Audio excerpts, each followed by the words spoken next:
did you suffer from PTSD when you got back from deployment? Well,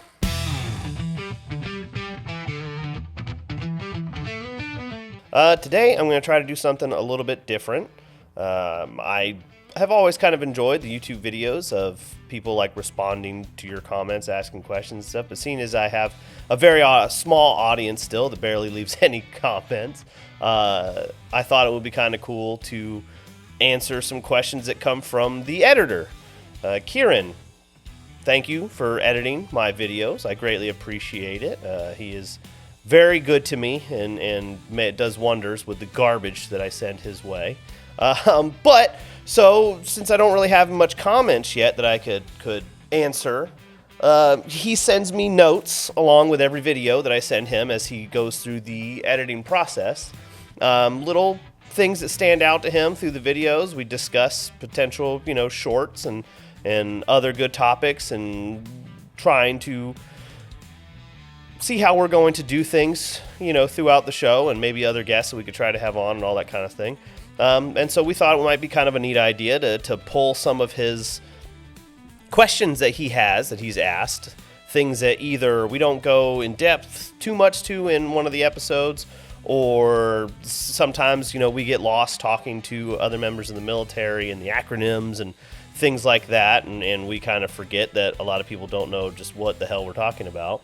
So we thought it would be kind of cool to go through some of that stuff.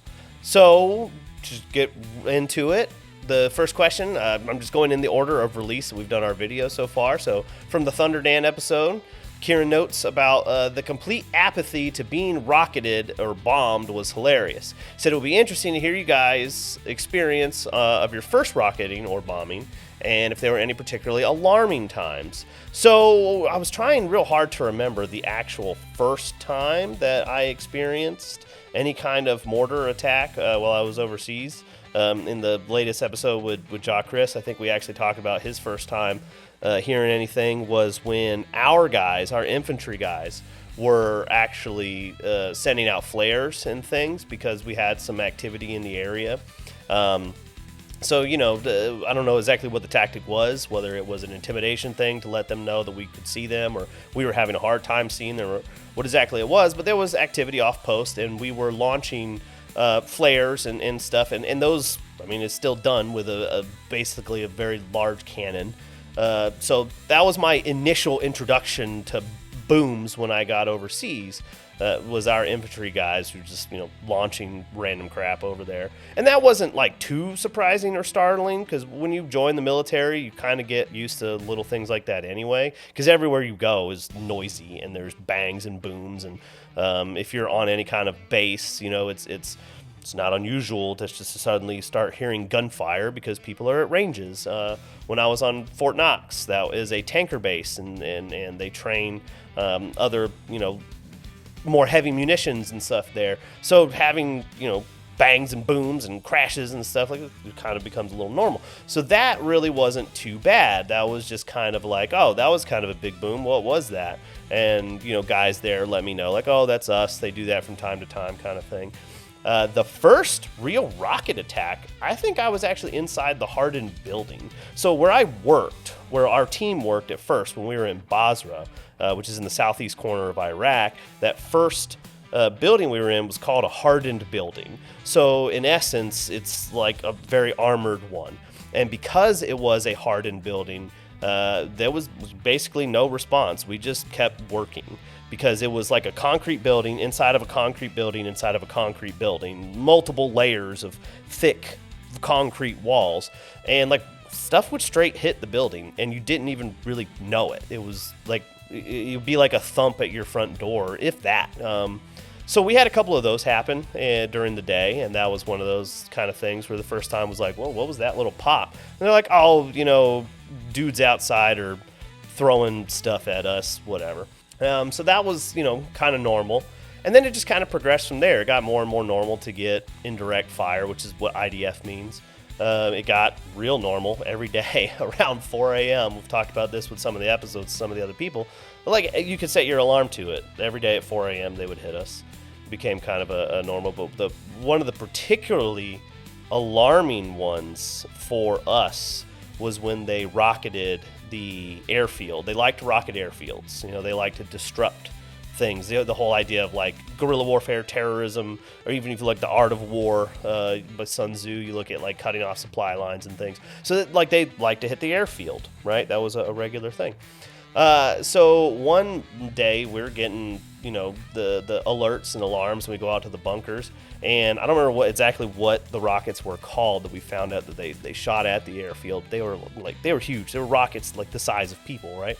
And they hit the airfield, and it was like, if you ever been in a wave pool at a water park where, just like you could feel the ground felt like the wave pool. Like it was just a constant stream of, like, you could feel the waves going through the ground. It was that strong across the whole base. And it was really, really weird feeling like you're on solid ground and suddenly you're kind of wading in the ocean, the way that just how large, the percussive force from these rockets was. So that one was one where it was like a holy shit, like that's some real stuff right there. That was a big deal.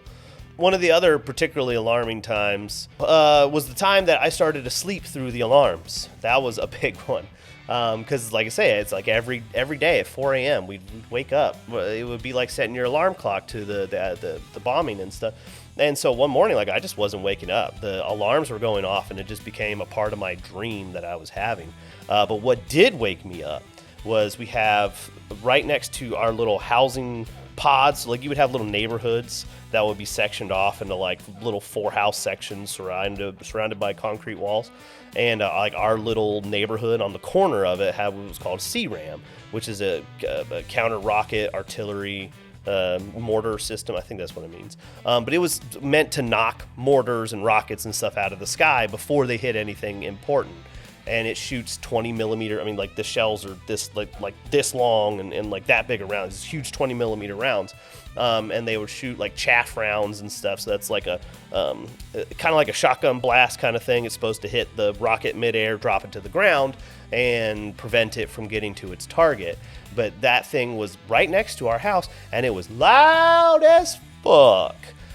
So yeah, I was sleeping through the alarms, and that thing goes off, and it's just like right next to my bedroom, essentially. I woke up real fast that morning.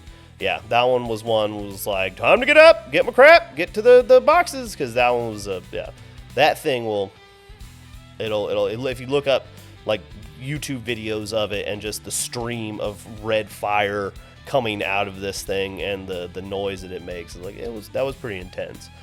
So that was my particularly alarming times. Like those were the big ones that stand out. There's many others throughout my time over there, but those are the ones that like really stand out in my mind. Let's see. Up next, we have from Michael Tisdale's episode. Keiron asks, how often were you motherfuckers farting? The story goes for a full 8 minutes. So in the Army, and I'm sure many people could attest to this, and a lot of people probably don't talk to it, but you just farting all the time. I mean, especially you got a bunch of young dudes, but guys in their early 20s and teens, and we're all, just dumbasses doing dumbass things. And so like the farting is constant. And then when you just look at everything that comes around it, between the food that you're given, which is like a lot of foods that encourage farting, a lot of high carbohydrate stuff to fuel you for whatever you're doing. You eat very fast most of the time in the military. Like if you're doing anything important, you kind of have to eat fast. They don't give you a lot of time, so you get in and out. That's not always the case, but like when you're training and stuff, a lot of the time it's like, hey, scarf down lunch, we got to get back to training. So you swallow a lot of air, which is something that gets into your system that's been shown to increase the amount of farts. So I would imagine that it's just a perfect storm of the food that you eat, the environment that you're in, how fast you eat and stuff. So farts are constant. So much so that we call everything fart something. Like your sleeping bag is a fart sack. And if you use blankets to like tuck in around your bunk to create like your little fart tent, to have a little privacy in the barracks and stuff. So yeah, farting just all the time. You just get used to it. And sometimes it's like when you're doing a PT test, you have to hold another person's feet and your buddies, and you want your friend to do well on the PT test, and maybe they were dumb and they ate too many burritos the night before, and they're just lighting it up. And it's like, whatever, man, like, get it out. Don't fail the PT test. Push them sit-ups. You kind of turn and tuck your nose, and then just try to work through it. And yeah, so it's just like, man, let it out. Get them sit-ups out, and don't fail the PT test. It's constant farts everywhere in the military. And I don't give a shit if anybody tries to contest that. They're all wrong. It's farting everywhere all the time in the Army. That's just the truth of it. Michael also talks about the difference between male and female standards being homogenized, and it's an interesting topic in today's climate. And today is that is a particularly hot button issue around a lot of the internet, especially. And it's a difficult thing to say, just making, the argument of differences between male and females, if there are, if there aren't, all that kind of stuff. And not to get into all of that, but the hard part is the expectations. So especially as the Army starts to integrate more women into the infantry, right? They had, I don't know if they still have this stance, but when they first started doing it, they had this stance of the females had to meet the male physical qualifications to stay in the infantry, and like Rangers, I think they did the same thing and stuff like that. And they got a lot of flack for that, but it's one of those where if you just try to look at it from a logical standpoint, you are expected to carry the same amount of weight, no matter what your gender is. If you look at the Army standards and what's in the book, like the standard combat load, it's like 90 pounds, I think, is the standard at least it was then, upwards of like 130 with some extra stuff. And that is on the low end, because most of the time we're carrying way more shit than what the standard combat load calls for. And the combat load is like 7 fully loaded magazines, and your body armor, your helmet, your pack, and the stuff you're supposed to have in your rucksack, and all that kind of thing. Just the basic things you're supposed to have on you. But often people bring extra water and extra food, and there's stuff in your pockets all over the place. So to say that like that's the minimum, it's a lot of weight. So that's where the argument comes into of, should we homogenize? Should we meet the same standards for males and females? Is in that if you are on the battlefield and you're expected to do the same thing as the person to your left and right, it's kind of hard to justify having a different standard when you're all expected to do the exact same thing. So I don't know what the answer is exactly to that. But I know that that's a lot of the thinking, because it's a lot more difficult and a lot more complicated than some people would like to boil it down to how simple that it could be. There's differences, or there's no differences, or it's much more complicated than that. So yeah, that's a tough one, and I'm not sure what we should do. I do believe that we should adopt a model like the Coast Guard has as far as physical standards go, where you have like a baseline physical standard for the Coast Guard, and then you have, for like the Coast Guard's quote, like infantry types, they have a little bit higher expectation, and then for their like special forces types, they have a little bit higher expectation. And we do that a little bit in the Army. Like I know the Ranger battalions will hold you to a certain standard, so if you don't excel past what the baseline standard is, then the Rangers will put you out. At least that's what it used to be when I was in. So I do feel that they should have some kind of model for that, especially as our world and our warfare adapts to being much more remote, much more like drone-based kind of ideas, because even departments like the FBI, I remember reading about they were having a hard time keeping cybersecurity people in the FBI because they were made to wear the suit and tie, and they couldn't come in and like one of my new favorite shirts here, like my Street Fighter Cross Teenage Mutant Ninja Turtles from the NES, SNES era. But they were made to wear like the regular suits, and people didn't want to do that. They're just the mindset of. So I think that the military, by and large, needs to adapt to the times we're in. Still have standards, of course, but make the standards make sense for what your job is in the military. Like, we were transportation guys. We worked on computers for at least half our job. We did have to go out in the yard. There is the expectation of carrying a firearm and being able to take up the fight if you need to. But like I used to tell people all the time, if the enemy is knocking on my door in my office, things have gone very, very wrong, and we have much bigger problems than whether or not like I'm on the front line. Like we're already fucked at that point, so it's kind of moot, you know. So next up, from Cologne's episode, we have what's the GIA post 9/11 bill. It's not GA, it's just GI. It was called the Montgomery GI Bill, or you have the post 9/11 GI Bill, and that's just basically the things that were enacted by Congress to help pay for college for the military, for members of the military. I don't remember all the specifics to them of how they work, but you applied for it. If you were in the Army, you got a certain amount default with the Montgomery GI Bill. If you were active duty for so long, you got to take advantage of the post 9/11 bill, and they would cover like your tuition, and some of them were like books. You could get housing allowance or stipends for certain things. I don't remember all the details and such, but just basically to boil it down, the Montgomery GI Bill and the post 9/11 GI Bill, which GI means general issue for those who don't know, which is something they used to call us a lot in the military, because that used to be a much more common military term. But in any case, those are basically just the things that allow for soldiers to pay for college from the military. From Gerdo's episode, from part 1, it says we need to hear about this blanket sometime. So that would be this blanket right here behind me, as Gerdo likes to refer to as a whoopee. I don't remember specifically where I got these. They were on sale in the PX sometimes. I had picked up a couple of them. They were like microfiber blankets, and at the time I was like, oh, digital camo looks cool, even though digital camo is like one of the dumbest fucking camos we've ever used. And so, but yeah, they were on sale. I picked up a couple of them, and they went with me everywhere.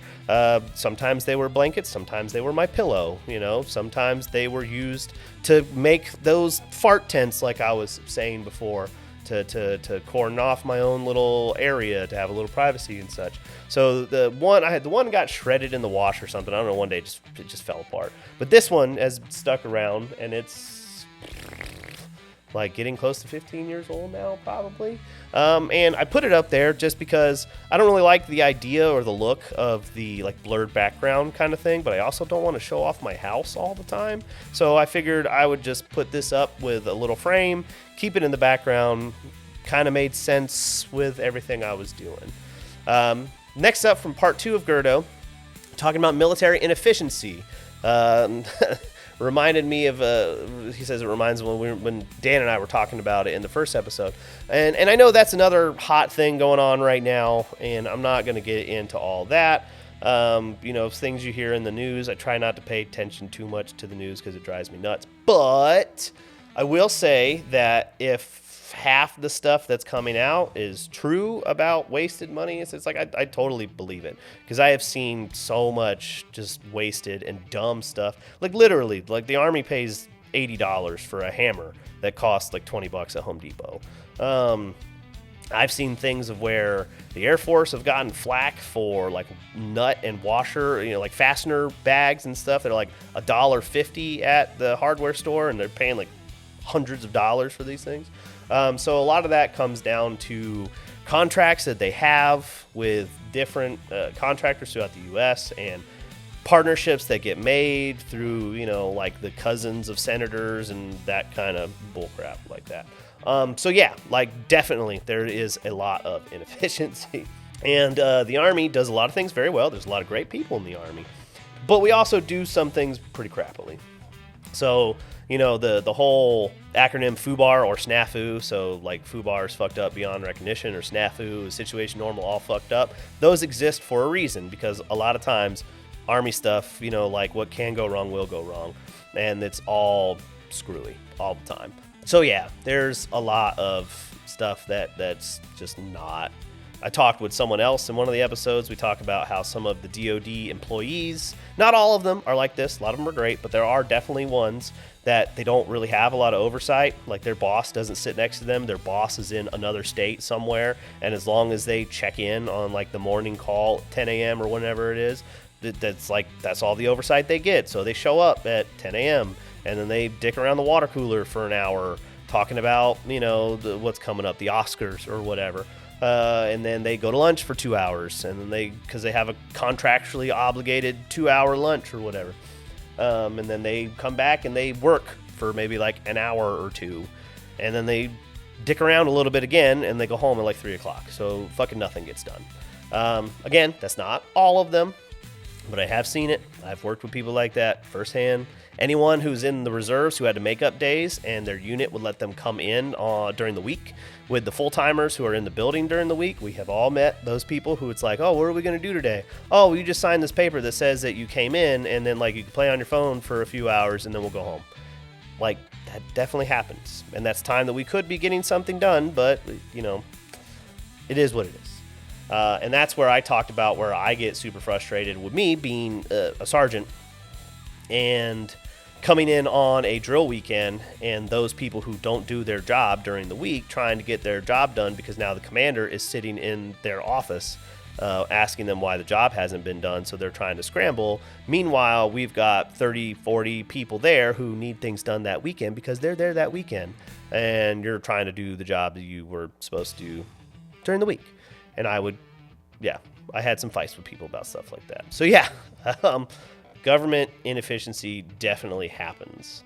I think another example, a good example of that would be when we talk about like several years ago when there was all the refugees and such that were coming into France, and it was a big hubbub about America taking on all, you know, refugees into our country. And I know this might sound discompassionate and such, and I want to help people. That's part of the reason why I joined the Army. I very much do. But we also have to be realistic about how much we can handle. Or us as individuals. Like, we have to be realistic about like how much we as individuals can take on. And I had a young soldier who had been in for a couple of years, and he's like, I don't get it. I think we should just take everybody. And I'm like, you've been in the Army for a few years now, right? He's like, yeah. I'm like, have you done any kind of missions or anything? He's like, yeah. I'm like, and did anything go well while you were doing that? He's like, no, it was all crazy and chaos and screwed up the entire time. Like, exactly. So when you have, at that time, it was like 800,000 people trying to come into the country all at one time, you know, it's like, can we handle that many people all at once? If yes, then we should be able to do that. If not, then we just, from a practical standpoint, should take on and try to help the amount of people that we can help, and that what makes sense for us to do. So like when you talk about, again, government inefficiency and stuff, like, yeah, there's some great departments out there that I'm sure are doing some great work. There's also a lot of departments out there that just aren't doing nothing. From that same episode, talks about the Vietnam vet and what the fuck Charlie in the trees and where are the safety regulations. So yeah, I mean, we have safety regulations in the Army, of course, and it depends on the situation that you're in and how stringently they are upheld to. But, you know, we also, what are they, like cabin fever? You know, you start going a little stir crazy sometimes when you got a bunch of people sitting in the same office day in and day out, 6 to 7 days a week. They're the only people you know, the only people you hang out with. You see the inside of that office more than you see anywhere else. Like, people start to lose their minds a little bit. And the sergeant that did that, he's a great guy, and he was good leadership, and I very much appreciate the mass sergeant there. But he was just a little kooky, that's all. And, you know, like, he would eat raw eggs and stink up the place on purpose. And Gerdo would, you know, try to fire back at him too. So, sorry, Gerdo, I'm putting you on blast there. But, yeah, like, people would eat raw eggs, and the farting comes back again. Or not raw eggs, I'm sorry. Boiled eggs. But, yeah, they would eat lots of boiled eggs and try to fart back and forth and such. But, you know, like, sometimes when you're in the office and it's not that you don't have anything to do, but when, like, the monotony creeps in, you start doing weird stuff. And he would crawl underneath the desks with his helmet on, and he didn't have rounds in the chamber. You know, like, it was an empty pistol, but he would crawl under and, like, rack his pistol and be like, Charlie's in the trees, and goof around and stuff. I don't know if he ever actually, like, broke and thought he was back in Vietnam. But it was definitely entertaining, to say the least, at the time. And it was actually kind of looking back, it was a welcome diversion from the monotony and such. The desk with the full-blown battle scene, do I have any pictures of it? My laptop got stolen some years ago, where I had most of those pictures. I've been trying to find them on some old hard drives that I had from a previous laptops and stuff. So I'm still looking, and Gerdo is trying to help me find it, and if we do find those pictures before this goes out, I will try to get them and have them posted and put them on the video, and I'll put them up in the community tab and stuff in YouTube. But there are pictures somewhere, but I am trying to get it. And I went to great lengths with this picture. I took it down, and so like we had rules when we would do our pranks, like we never to get anybody into trouble, or don't do something like so heinous that you would drive away your friends, right? And so I took his photo, which he had hanging on the wall, and I made a photocopy of it. And I took the copy and cut it up and then hid the original because I didn't want him to lose that picture. And so I put the torn up one on his desk I printed out some red paper and I cut like blood stains and put little army men sitting in the pools of blood and such, and that like made a full on, because he had like little army men that his family had sent him or something, and I made this whole little battle scene across his whole desk over the backdrop of the torn up picture of the crying clown in an iron lung. So yes, that was pretty awesome, and like I say, if I find that picture, I will send it to you. From Sergeant Stout's episode. So he asked if there was certain types of color blindness, so it depends greatly. It varies by branch of the military. They have different regulations for different stuff. It varies on the type of color blindness you have, whether you're like red, green, or like the blues, or I don't remember what they all are. I apologize. But it also depends on severity, because some people can be like green colorblind, but like some people, all greens look the same, and I've met other people where they can still distinguish, like there are two different greens in front of them, but they don't really know like what the greens are. It's like different shades of gray kind of thing. At least from what they told me, how it affected them. So it depends on the branch at that point. So like if you are a pilot in the Air Force, they have regulations on it because you have to be able to use the instruments, and you have to be able to tell the different colors. Like when you're using a radar that has a green foreground and a green background, you have to be able to see those greens against each other. Or in the episode with Thorpe that's coming up, he talks about how he couldn't use the night vision goggles because the lasers within them, he's red-green, I believe. He couldn't see the red against the green, so he can't use normal NVGs. The Navy has blue ones, I believe, because like if you're out in the ocean, you have to be able to see things floating out in the water, which is another goofy thing about the digital camo and how they had all blue uniforms. So like if somebody fell off the ship, you couldn't see them in the water, literally, like at all. Hopefully they were wearing their high-vis vest, I guess. But that was a big joke in the Navy for a while, I know. So it depends. So it's like you can be in the military. If you're colorblind, it may limit you severely to only office jobs, depending on the color blindness and the severity of. But yeah, it's a mixed bag when it comes to that. From the second episode with Sergeant Stout, he talks about the class is teaching a lot of life skills. He thinks they should be more common in curriculum, like textbooks, taxes, things like that. He talks about how, a lot of that falls to the parents, but not every kid has that luxury. Not every kid has parents or has that opportunity. And that's a really good point. And it's one of those where I kind of have mixed feelings about that a little bit, because while I do think it is a good idea to teach those things, and I think it's great that the JROTC is taking on that to try to help kids learn life skills, I also do think that we should have a higher standard for parents in teaching their children those things. That a lot of that stuff should be only taught at home, but they definitely should be teaching that.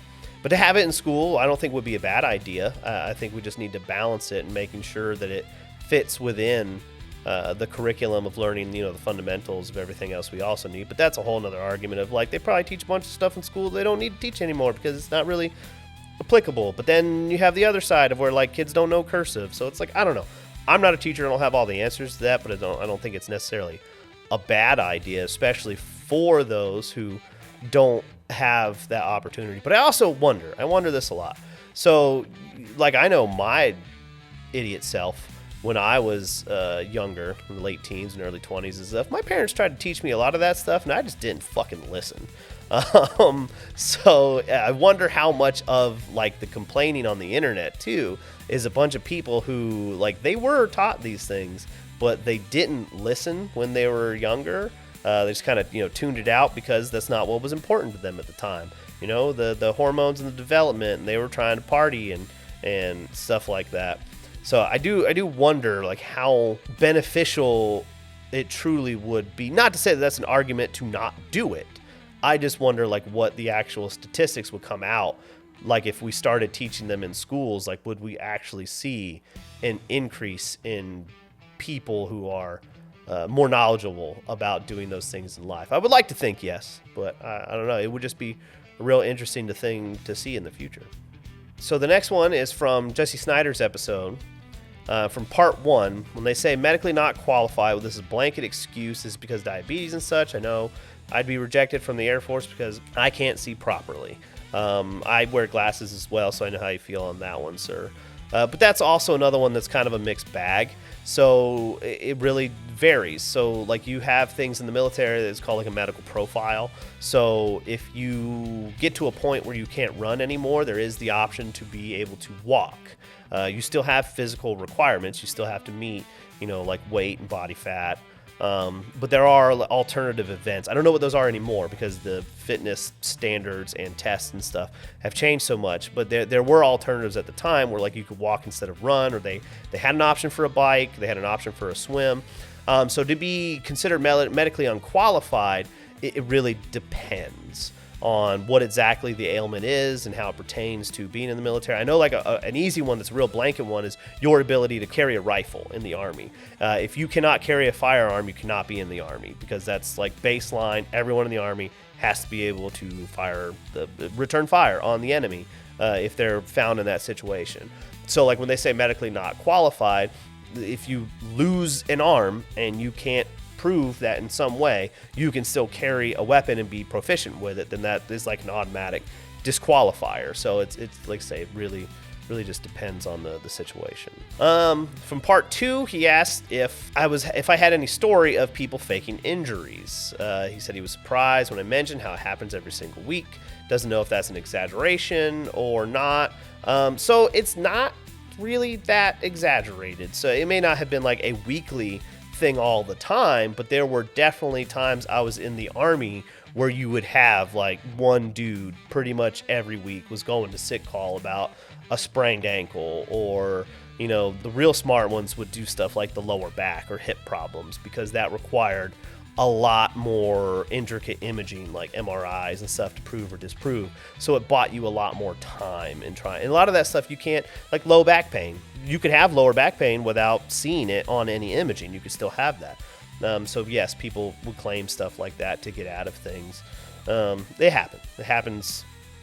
It happens more frequent than it should, and a lot more people get away with it more often than I would like, but yeah, that definitely was a reality. The next thing he asked about is when Jessie was talking about how she had a lieutenant or a captain who called a lieutenant to call her, to call the captain, to talk to them. That kind of crap happens all the time. It's very real. A lot of it stems from this idea of like supposed to be separating the ranks and the authority, and so like it's kind of weird if a commander is directly calling a private under their command. And sometimes that makes sense. So like if a commander needs something from, a private, like if they are looking at a report that says a certain private is missing something out of that report, they're generally not going to go try to find that person themselves. That person has a sergeant who has a sergeant who has a sergeant. So they're going to pass that down the line to get that person to correct that deficiency, like whatever it is in that report needs to get done. So some of that stuff, like, it happens, it makes sense. And then there's some other stuff like that we take to an extreme of where it becomes about ego and stupidity. And like a commander will know this person needs something, will walk right by that person, knowing they're there, not address them, go into their office with a sergeant, and then send that sergeant out to come talk to that person about something totally innocuous that's not like anybody's really getting in trouble. So that's one of those where it's like that's about the ego and the power, and that's really fucking dumb. Or like when it comes to awards, man, like giving out awards. Like for my awards, Gerdo, he was the one who was supposed to fill out the stuff for the awards. But they'll, you're supposed to know your people. So you fill out the paperwork for them and the achievements that they did. And if you work with them on like, hey, what's some of the stuff do you think you did well this year kind of thing for like reviews and awards and stuff, like that's all well and good. But a lot of people would just give it to that person. They'd be like, hey, write your review and tell me what you did this year, and then like I'll look at it and I'll kick it up. And then they would go through and they would doctor it up to make it sound nice and sound officerly and shit. And then it would hit that next person and they'd be like, well, you can't say it this way, blah, blah, blah. And they'd kick it back down to that lieutenant, and that lieutenant would have to edit it and send it back up. And then that person would send it next on the line, and it would do that through several levels. And when it comes to your reviews and your awards, by the time it got to the top level, you had been kicked down a few notches because no one can be like incredibly excellent. We can't have that kind of stupid shit. So yeah, they take it a little too far with that dumbassery sometimes. Like you want to make things look nice and look good and sound good and proper, but at the same time, like a lot of it talking about government inefficiency is a massive bureaucratic waste of goddamn time. And yeah, you can argue that if anybody watches this and wants to say in the comments, oh, because I don't give a shit. Like a lot of it is unnecessary and could be vastly simplified into a much more efficient system. This is just dumb. Next up, we have from Takikawa's episode. How bad were the computer systems? He was always under the impression they had decent spec. Apparently not. So fucked up. It is fucked up, man. Like, one of the episodes I talked with somebody about something, like if I see a product that says mil spec or military grade, or typically I avoid the shit out of that product because it is a buzzword that people use to slap on their products to make them seem like they're durable or they're efficient, and most of the time doesn't mean dog shit. It is a marketing term these days. There was a time way back, long time ago, when you look into the history of how some of the things were developed, like even the internet and such, how it came to be just in general. Like the army, or the military I should say, did pioneer a lot of things, and there have been products that have been made for the military to be semi-indestructible, to be used for their purposes. So it's like, it's not that it doesn't happen, but you know, also when you look at the budgets and the way that things are done, and you look at like, oh, we spend billions of dollars on jets and planes and bombs, and that doesn't really leave very much for your day-to-day soldier. And you could argue that should be more balanced, and they should work out the budgets a little bit differently and better. But yeah, that often happens.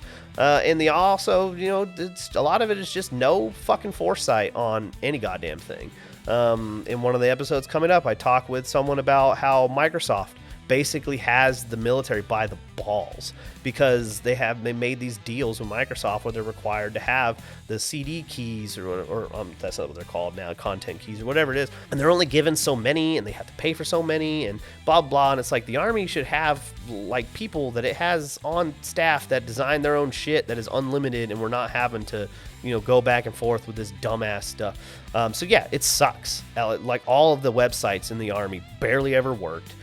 Good luck if you had Chrome at the time, because it didn't want to work with Chrome at all. It was all, again, Microsoft. It was all designed by them. They had big deals with them. So like it would work better on Internet Explorer even before Edge.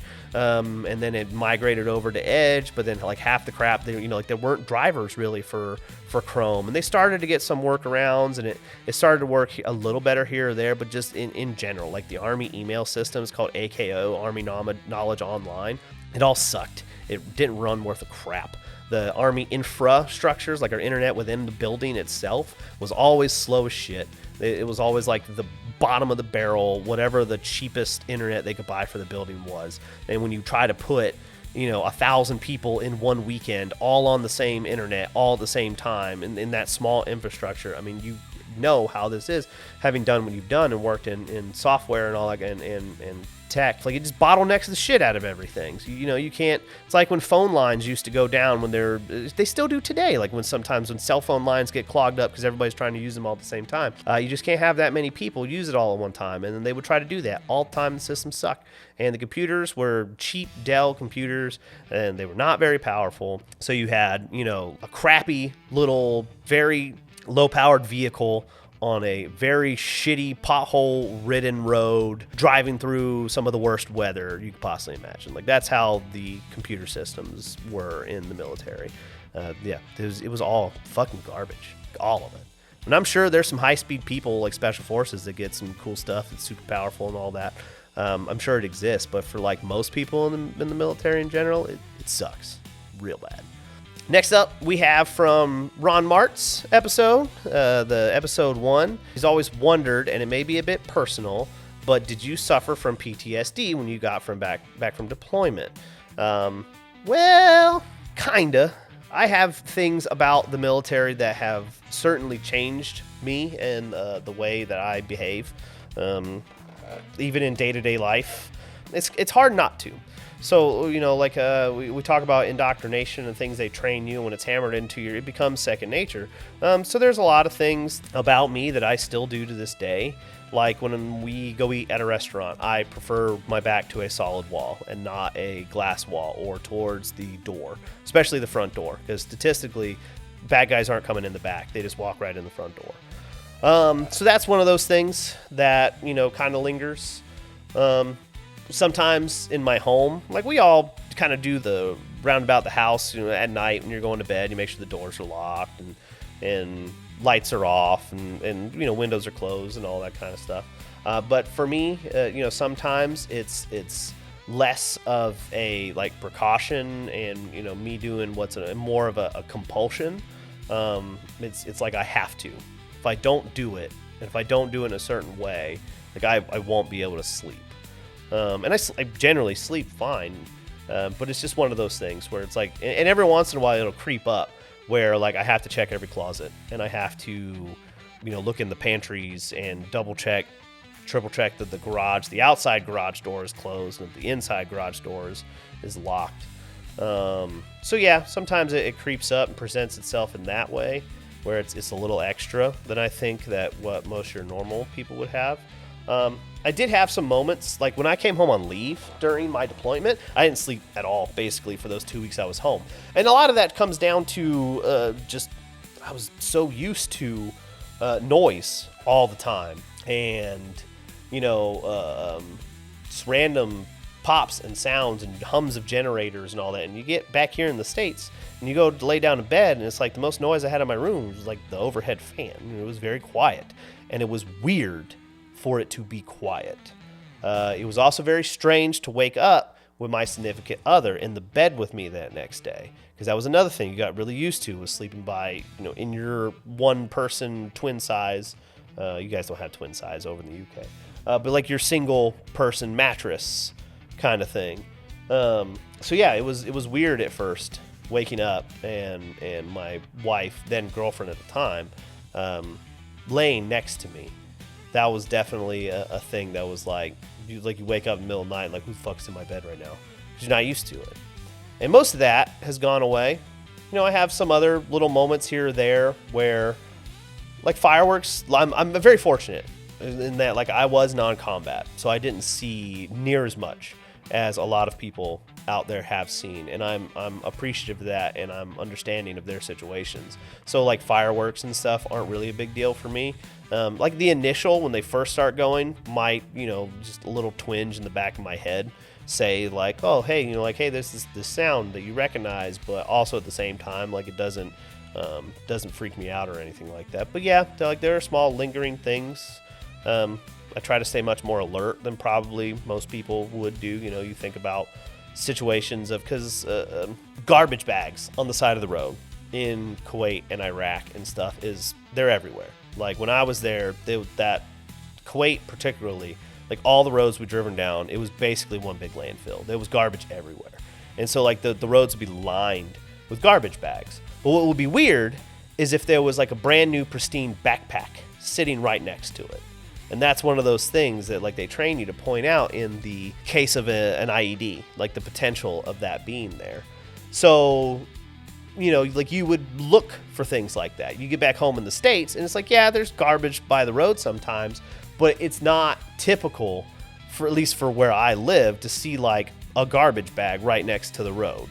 It happens on occasion, but not like every day where you're just driving down where it's lined with them. And it may be different for someone who lives in like New York, when they, trash day, they line their streets with garbage for them to come pick up.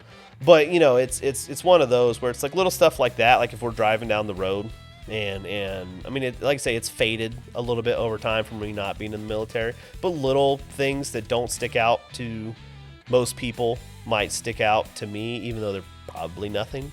So I don't know if I would.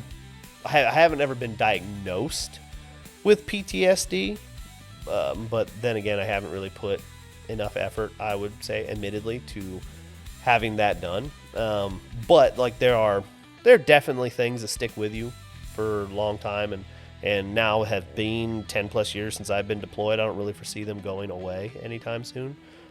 So yeah, it does definitely change you in some ways, some good, maybe some not so good. But and then the last one he has was about the movie we mentioned in Ron's Part 2 episode, and we actually watched it yesterday. It's called Richard Jewell, and so it is about the 1996 Olympics in Atlanta, Georgia, and the bombing that occurred there, and the handling of the investigation of Richard Jewell.